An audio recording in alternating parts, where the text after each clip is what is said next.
que atrasou alguns, né? Um pouquinho, né? Todo mundo atrasando um pouquinho.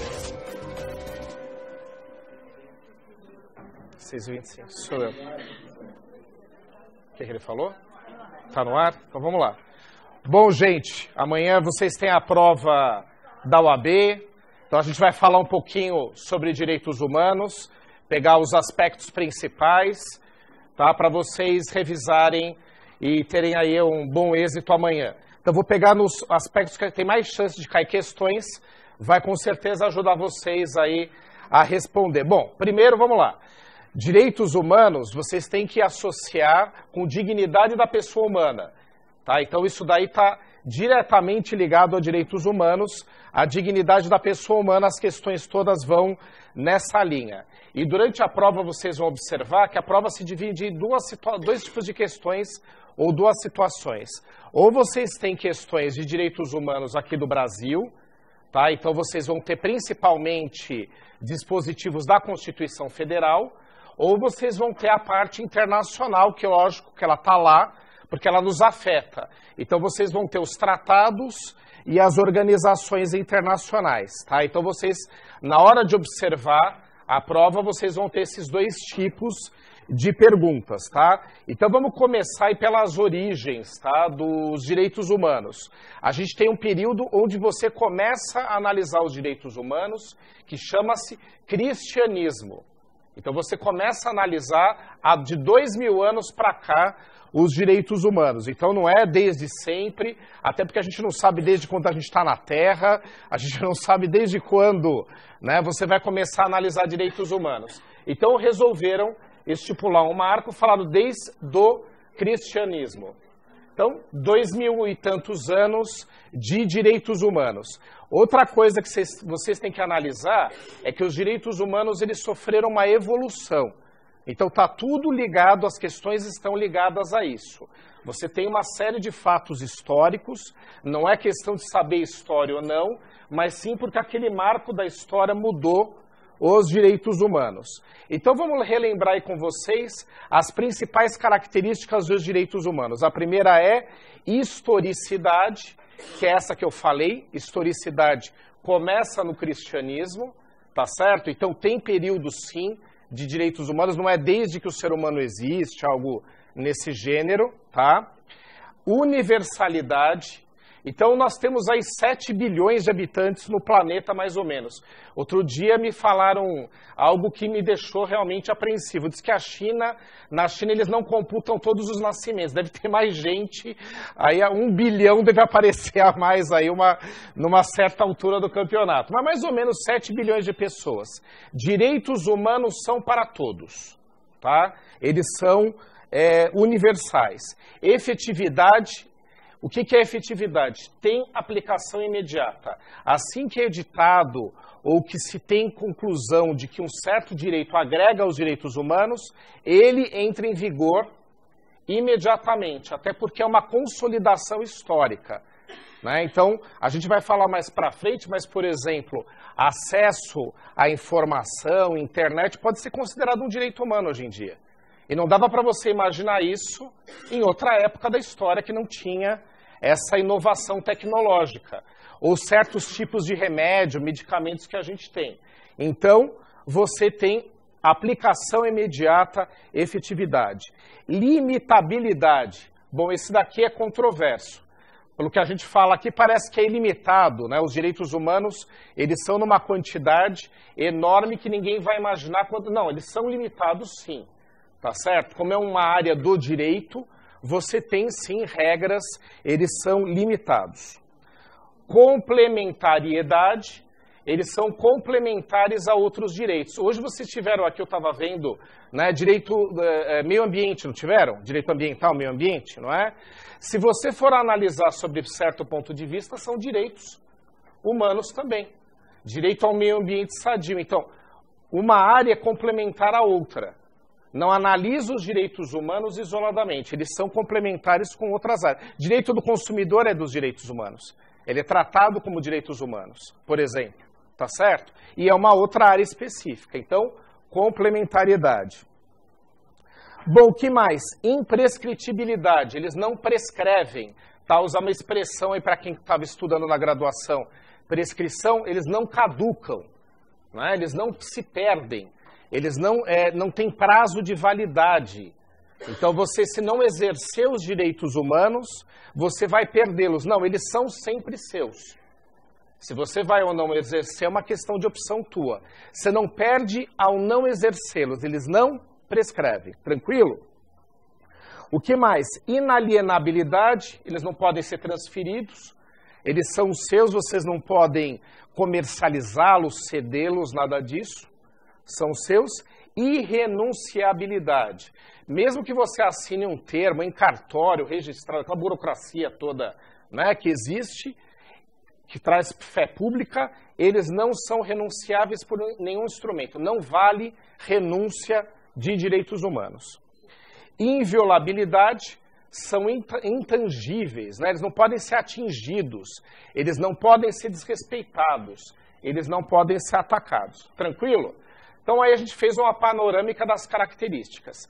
E logo falando de historicidade, logo no início aqui eu lembrei com vocês um ponto importante, os direitos humanos foram evoluindo no transcorrer da história. A gente falou da internet só agora, que você pode exigir acesso à internet como um direito humano. Antigamente não dava para se exigir isso. Ou você só podia ter direito dos trabalhadores quando os trabalhadores surgiram, quando os operários surgiram.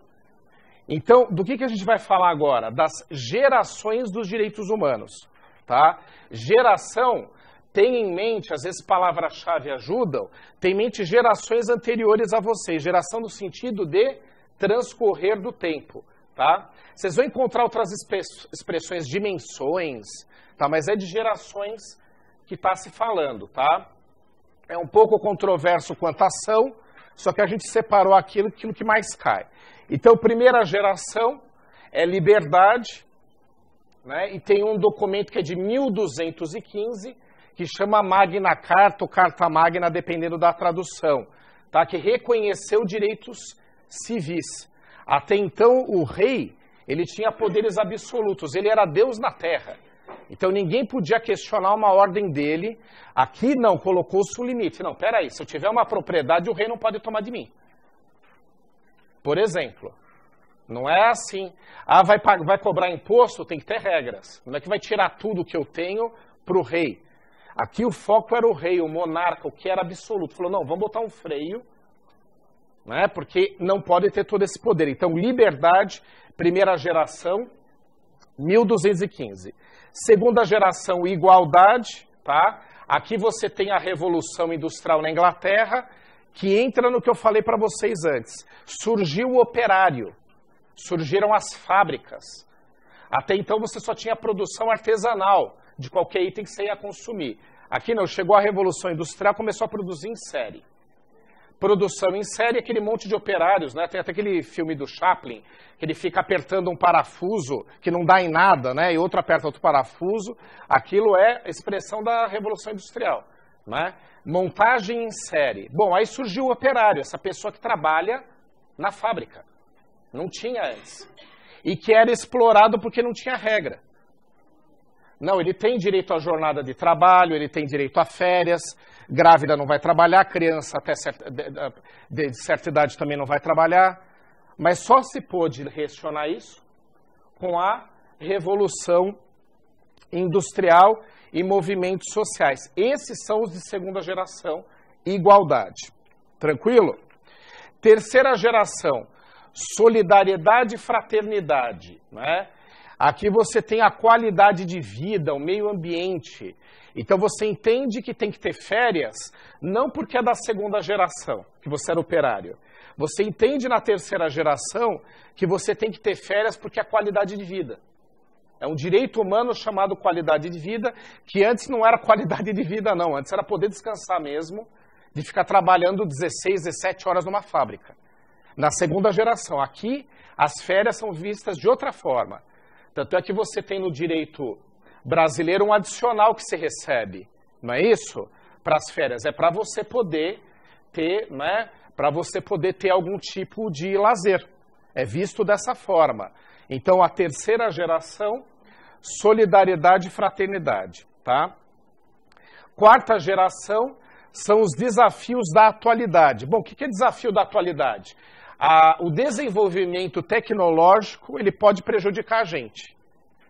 Então você tem aqui, por exemplo, biociência, você tem desenvolvimento de remédios, você tem clonagem. Será que vocês acham que é correto ou não que uma pessoa possa ser clonada? Alguém perde um ente querido, quer clonar a pessoa, tá certo? Eu até recomendo que não façam comigo, é a oportunidade, se livrar de uma pessoa indesejada, não é verdade? Ainda você clona e volta, né? Não, você tem uma clone, que ela tem uma irmã gêmea, aquela moça ali. Ela tem uma clone, No caso, aqui em sala, tem uma pessoa que teve o seu direito de quarta geração infringido, tá certo? Ela foi clonada, Então, você botar um limite no desenvolvimento tecnológico, será que um robô, um equipamento, ele pode tomar nosso lugar na sociedade? Será que o desenvolvimento da ciência ele é ilimitado? Ele pode chegar nesse ponto? Então, bota um freio. Aqui é de quarta geração. São os debates da atualidade. Esses são os de quarta geração e ele está em aberto. É esse que está em aberto, os outros já são conceitos fechados, porque gerações que se passaram. Aí os direitos humanos vão agregando todas essas gerações. Beleza? Bom, o que mais que é importante vocês lembrarem aí, sobre direitos humanos? Essa é uma parte geral e aí tem a parte nacional e internacional. Internacional, tá? Não esqueçam que vocês têm ferramentas de proteção aos direitos humanos internacionais. Bom, o que você tem para proteger os direitos humanos mundo afora? Você tem que ter normas. Direito não tem que ter normas? Que são o quê? Tratados. Vocês tiveram o direito internacional hoje também, com o Baracho.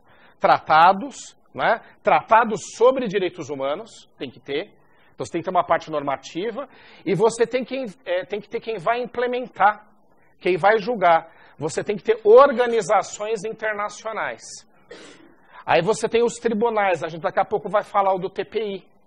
É um desses que é sobre direitos humanos. Você tem as normas e você tem as organizações internacionais para proteger os direitos humanos. E aí tem uma divisão que vocês também não podem esquecer.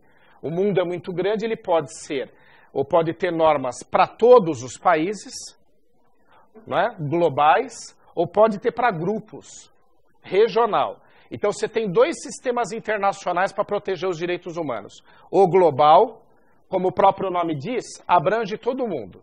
Se você pegar a Declaração Universal dos Direitos Humanos, que a gente vai falar aqui, é uma norma para os 7 bilhões de habitantes do planeta. É uma norma para os 200 e tantos países que a gente tem no mundo aí. Que não dá para saber quantos, que tem alguns que eles nem sabem se são, não é verdade? Tem uma meia dúzia aí, Palestina, você não sabe se você põe na conta, Para todo mundo é global. Global, então você vai ter tratados e vai ter organizações internacionais. A ONU cuida também de direitos humanos no mundo inteiro. Está entendendo por que é global? Aí você tem o regional. Regional, o mundo pode se agrupar em regiões. Você junta países. Nós temos o interamericano, que é o nosso. O nome já diz. Você tem o sistema africano, você tem o outro sistema que é importante, que é o europeu. A União Europeia tem um sistema próprio para eles, acima dos países. Está entendendo? Porque é internacional. E nós temos o interamericano aqui. Bom, então você tem dois sistemas internacionais, regional e global. Você tem normas e organizações internacionais do global, normas e organizações internacionais do regional. Tranquilo? Bom, e aí o que você tem também que é importante vocês identificarem? Mesmo que você pegue uma norma que ela seja global, você pode segmentar. Você fala, são todas as crianças do planeta. Então não são 7 bilhões de pessoas. Todas as do planeta. Global, especial. Especial que é só para direito das crianças. A gente está vendo aí um monte de infrações aos direitos humanos.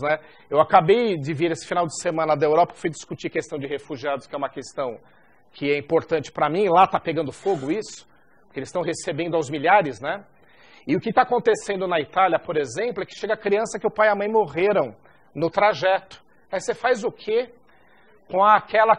Vai mandar de volta para a Síria? Já não era nem para mandar o pai e a mãe. Não é para mandar ninguém de volta nessa situação. Você vai condenar a pessoa a morrer. Aí você pega crianças. Então, em Roma, você já tem até orfanato para cuidar de filho de refugiado. Que morreu. Morreu porque foi assassinado no caminho, morreu afogado, morreu de fome. Do que vocês possam imaginar. No trajeto, eles vêm a pé, muitas vezes, da Síria até a Europa, não é perto. Não precisa dizer para ninguém aqui. E chega na Europa, às vezes são barrados lá na Grécia, na Hungria, porque eles não querem ir para lá, eles querem ir para os países mais desenvolvidos. Então você tem direito das crianças. Elas têm uma necessidade especial, não é verdade? E falando de necessidade especial, você tem deficientes físicos ou portadores de necessidades especiais, não é?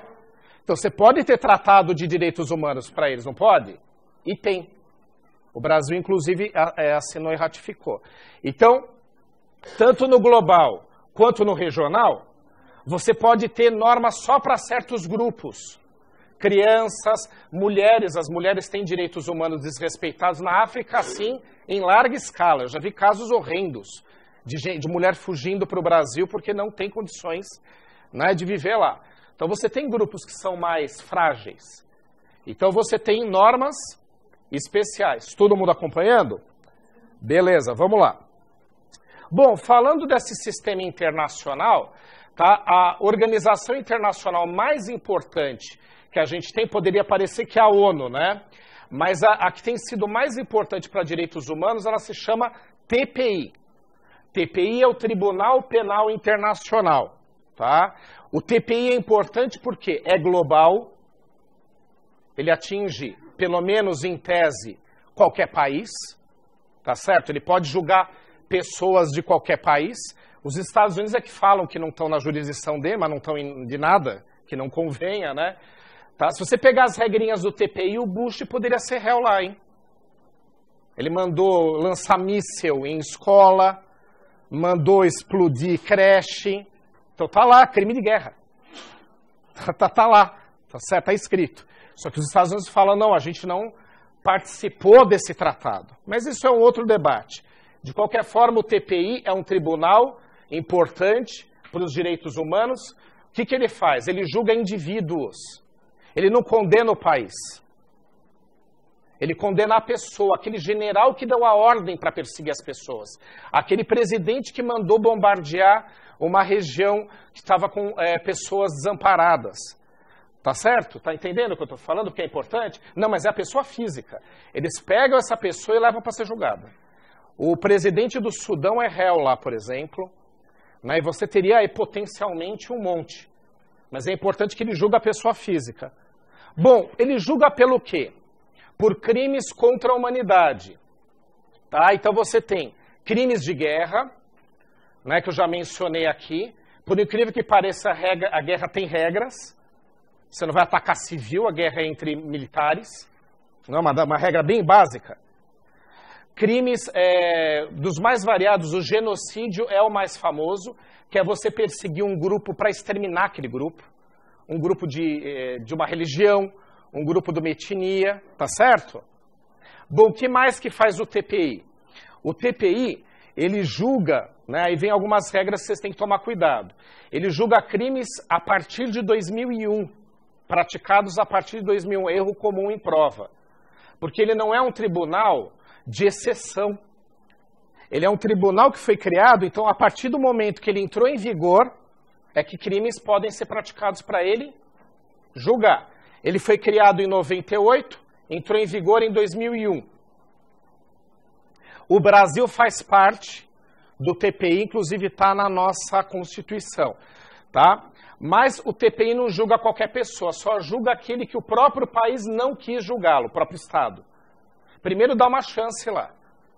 A pessoa cometeu um crime contra a humanidade. Deixa o judiciário do próprio Estado resolver, não é verdade?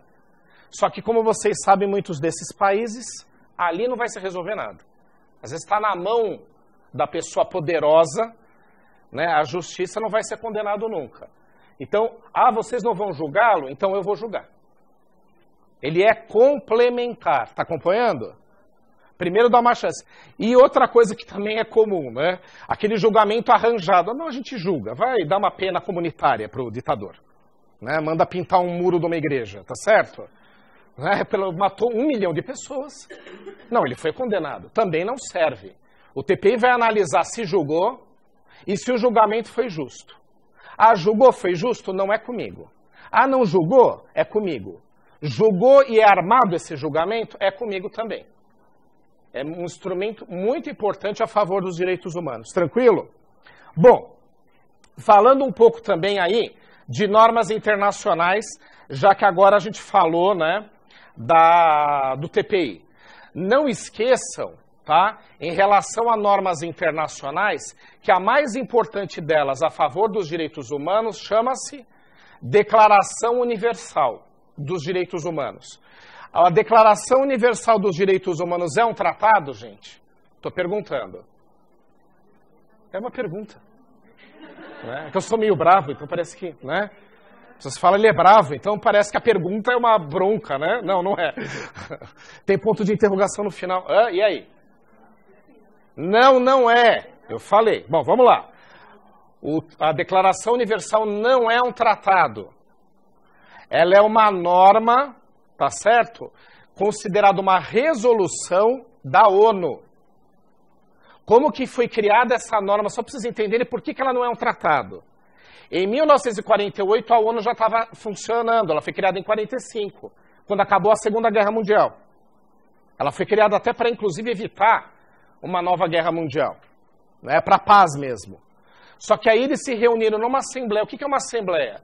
Os países, os estados membros da ONU estavam numa reunião. Tem pelo menos uma por ano, que aliás quem abre é o Brasil. Vocês veem o presidente do Brasil sempre abrindo a reunião da ONU, parece que a pessoa, né, que é importante. Não deram para o Brasil a função, né, ficam associando. Bom, não vem ao caso. Já teve um monte de gente aí que falou que foi ela ou ele lá abrir, né? Não vem ao caso. É o país, é do Brasil o lugar. E sempre foi assim. O Brasil foi lá, abre, os países se reuniram, elaboraram um texto, trabalharam num texto, falando, vamos colocar uma lista dos principais direitos humanos. Para falar que aqueles são, para nunca ninguém falar que eles não são. Hoje parece algo bobo, mas na época não era. Está lá escrito que é. Então ninguém vai discutir. Listaram os principais direitos humanos e botaram os países para votar. Então se você está votando e aprovando, está valendo para você. Então os países votaram e aprovaram em 1948. Então ela é uma declaração, ela não é um tratado, não é aquele documento que o Estado vai lá e assina e depois traz para ratificar. Lembram disso? Esse não, eles foram numa reunião, tá claro? Estou sendo bem claro? E assinaram. Então é muito comum chamarem ou perguntarem se é tratado. Não é não. É uma resolução. Por que chama resolução? Porque é uma decisão de uma organização internacional. Decisão como? Os países se reuniram e votaram. A maior parte aprovou. Tá, concorda comigo? Tá valendo, beleza? Bom, o que mais vocês têm que saber sobre a Declaração Universal? Há um consenso, né, de sua aplicabilidade mundial, tá certo? Mas ela não tem essa característica, os países não assinaram, não ratificaram. Tranquilo? Tá? Então isso é importante vocês lembrarem sobre a Declaração Universal dos Direitos Humanos. Bom, outras questões que são importantes aí, falando, né, sobre a parte interna aqui no Brasil. Primeiro, você tem 2 tipos de origem de direitos humanos nas nossas normas internas. Tá? 2 origens. 2 origens. A primeira origem é nós mesmos aqui no Brasil elaborarmos. Tá certo? Os nossos deputados e senadores, sabe aquelas pessoas? Eles têm que legislar, eles fazem outra coisa, mas eles estão lá para legislar. É legislativo, não é o poder? Mas eles fazem outras coisas, só para lembrar que parece que eles fazem, eles deveriam fazer outras coisas. Não, o que eles estão fazendo, eles não deveriam fazer. Eles deveriam legislar. Bom, eles podem se reunir e aprovar, emendar a Constituição, agrega lá um direito humano, não podem fazer isso? Interno. Outra possibilidade, o Brasil assina acordos lá fora e eles ingressam aqui. Está acompanhando o que eu estou falando? Tá? Então a gente junta. né? Quando fizeram a Constituição de 88, ela foi muito bem feita nessa parte. Pegaram já tudo que a gente tinha assinado e já colocaram lá. Fizeram um bom trabalho nesse sentido. Mas vieram outros tratados depois. Então a gente tem normas internas de origem legislativa aqui do Brasil e as que vêm de fora, acordos que o Brasil assina. Com relação aos acordos que o Brasil assina, presta atenção.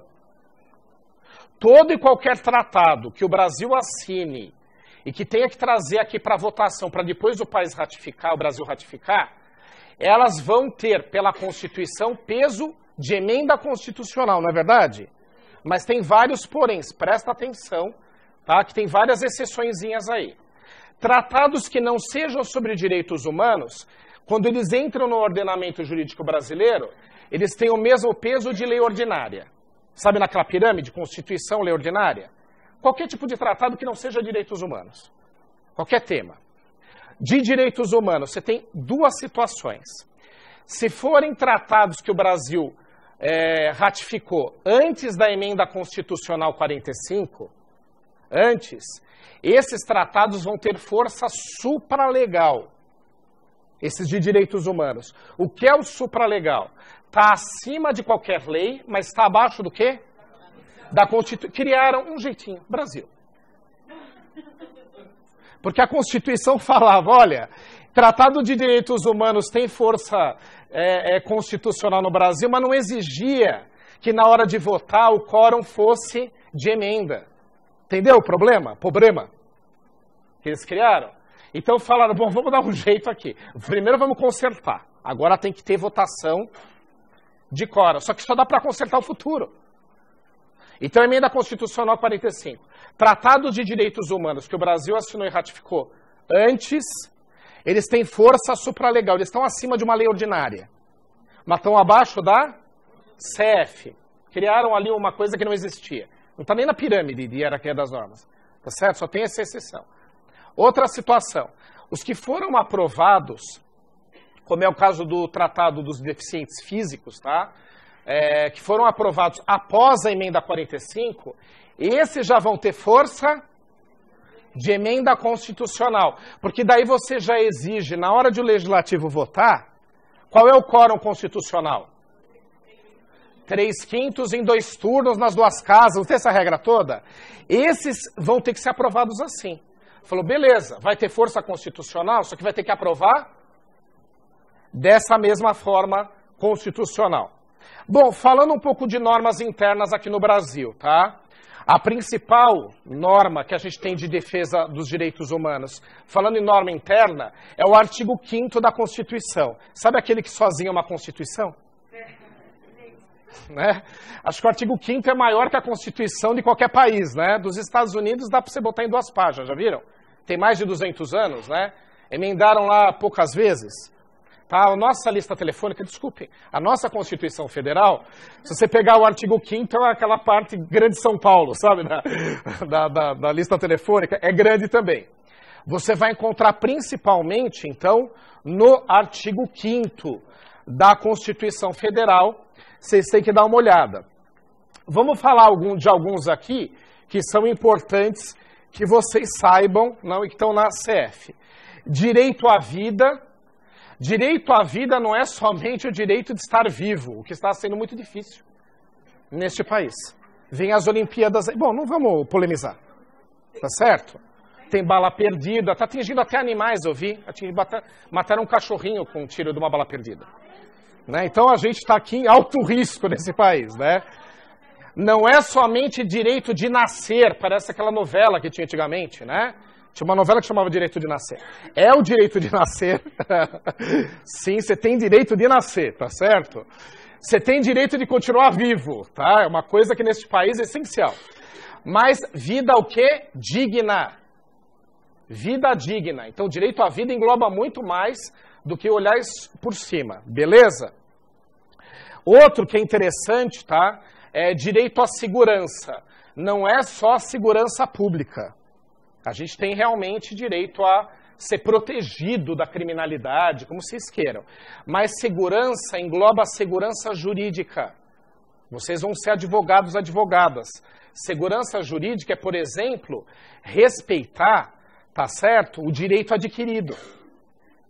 Não é? Então, até que estão debatendo agora na reforma da Previdência, até porque estão dizendo que não é direito adquirido quando você começou a pagar a Previdência. É uma expectativa de direito. É uma nova interpretação. Né? Certo? Então, qual é a ideia aqui? Você tem um direito adquirido, não é uma questão de segurança jurídica? São regras. São regras jurídicas. E isso também é segurança, gente. Eu estou chamando a atenção aqui daquilo que não é óbvio. Tá certo? Direito à propriedade. Você tem direito a ter propriedade. Né? Móvel, imóvel, enfim, todo mundo já imaginou o que eu estou falando. Mas, no Brasil, tem um limitador para o direito de propriedade. O limitador no Brasil, ele chama função social. Então, não esqueça, isso também eu já vi cair várias vezes. Você tem direito à propriedade? Tem. Tem algum limitador? Não, a propriedade é absoluta. Não, não é não. Isso também é fruto da Constituição de 88. Você tem que dar uma função social. Se você tem uma propriedade agrícola, ela tem que produzir. Ela tem que gerar emprego. Ela tem que gerar renda. Se você tem uma propriedade imóvel, algum imóvel dentro de uma cidade, né, um terreno, seja o que for, você não pode ficar especulando. Então isso é função social, resumidamente, que vocês não podem esquecer. Tá? Igualdade entre homens e mulheres, né, todo mundo já sabe. Proteção à intimidade. Tá? Hoje em dia está todo mundo sendo invadido, né? Você pode ser filmado na rua, né? Não dá para fazer nada errado, não é verdade? Né? A gente ainda aqui da aula é pior porque nem encontra aluno, sabe? Tem mais um fiscal. Sabe? Eu encontro em cada lugar, bom, não vem o caso, cada lugar não é de coisa errada, mas lugares que você não imagina. Né? Eu estava chegando da lua de mel, para a noite de núpcias com a minha esposa no colo, ela de noiva. Eu cheguei uma aluna, nossa, o que você está fazendo aqui? Eu falei, não dá para entender? Eu tô com uma noiva, é minha, eu casei com esta moça. Acabamos de vir, é noite de núpcias, porque era uma festa que ela estava no hotel onde era minha noite de núpcias. Uma aluna, muito azar. De qualquer forma, intimidade aqui, veja só, tem que tomar cuidado, você pode ser filmado com o celular. Hoje em dia o negócio está complicado. Câmera na rua, né? Não namore na rua mais, no carro. Às vezes tem uma câmera te filmando, está complicado o mundo. Né? Então, a intimidade, a internet pode acabar com a reputação de qualquer um. Né? A gente, ainda mais vocês que vão ser advogados, você sabe que é de reputação que se vive. De você ter um nome para você trazer clientes, não é verdade? Né? Se o seu nome é manchado na internet, acaba com a tua vida. Tem um caso clássico, que era de uma escola infantil aqui em São Paulo, né? Escola base, não era? A Folha de São Paulo, o jornal colocou lá uma reportagem imensa dizendo que eles eram pedófilos, não era nada disso. Só que aí, eles não eram. Não deu nada, ganharam na justiça, acabaram com a escola. Acabaram com a vida acabaram. Né? Então, assim, é uma coisa muito delicada mesmo, a propriedade. Direito de herança, tá? Você tem direito de herdar. Tranquilo, acho que todo mundo já imaginava isso, né? Meio tranquilo. Só que não diferencia-se mais filho legítimo de ilegítimo. Não tem mais filho, ponto. Aqui também. Então, se falece aí o ex-marido, ex-mulher de alguém aqui na sala, você está no velório, aparece alguém com um neném no colo e fala que é pai, primeiro que você tenta ressuscitar a pessoa para matá-la novamente. Você não vai se sentir satisfeito. Primeira coisa, ressuscita que eu vou te matar. Você morreu de outra coisa. Mas vamos supor, não der para ressuscitar. Tem mais um herdeiro ali. Ele não é legítimo, não é filho, tem DNA, não adianta nada. Mas isso parece óbvio hoje em dia, não era em outras épocas no país, hein? Tá? É dos últimos anos para cá. Defesa do consumidor, também é um direito humano importante, que a gente tem aqui no Brasil, por isso tem o CDC. A Constituição exigiu que fosse feita uma norma, o Código do Consumidor, que foi editado depois, tá certo? Bom, resumidamente é isso, tá? Não esqueçam que a Declaração Universal não é um tratado, Não esqueçam de dar uma olhadinha no TPI, no artigo 5º da Constituição, tá? Não esqueçam que tem duas formas de criar direitos humanos internacionais tratados que o Brasil assina, ou nacionalmente a gente abordando. Boa sorte na prova, adeus.